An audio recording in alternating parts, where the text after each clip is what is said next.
आणखी एक breaking news समोर येते। अंबरनाथ नगर परिषदेच्या निवडणुकीमध्ये दोन्ही पक्षात थेट सामना रंगणार आहे। अंबरनाथ नगर परिषदेच्या निवडणुकीमध्ये मतदार याद्या तयार करताना मोठ्या प्रमाणामध्ये घोळ झालाय।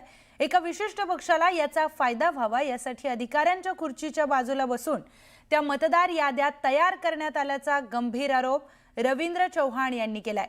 अनेक प्रभागांमध्ये उमेदवाराच्या नातेवाईकांची नावे त्या उमेदवाराच्या प्रभागामध्ये टाकण्यात आली आहे। त्यामुळे अशा प्रकारे एका विशिष्ट पक्षाला फायदा देण्यासाठी ज्या अधिकाऱ्यांनी ही कामे केली त्यांच्यावर फौजदारी कारवाई व्हावी अशी मागणी चव्हाण यांनी केली आहे।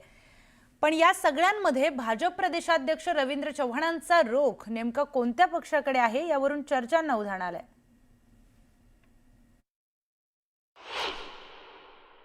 संबंधित ज्या अधिकाऱ्यांनी हा जो घोळ केलाय त्यांच्या खुर्च्यांच्या बाजूला बसून या याद्या तयार करण्याचं काम झालंय, हा आमचा आरोपच आहे।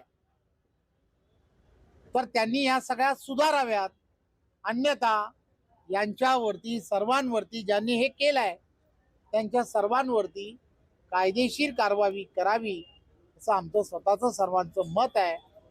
आता आम्ही त्या संदर्भातला जो अर्ज आहे, तक्रारी अर्ज जो आहे तो तक्रारी अर्ज पार्टी म्हणून हा करणार आहोत।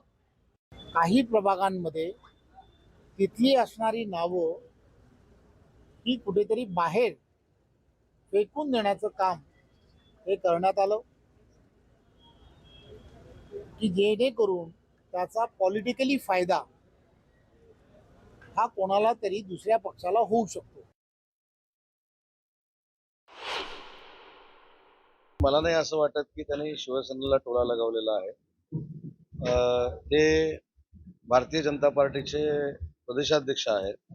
अशा पद्धतीची शंका जर त्यांना आली असेल किंवा आली असती तर थेट त्यांनी एकनाथ शिंदे साहेबांशी संपर्क साधला असता किंवा मुख्यमंत्री महोदयांशी साधला असता। त्याच्यामुळे त्यांचं वक्तव्य कोणाबद्दल होतं ते मी त्यांना विचारून मग आपल्याशी बोलेन।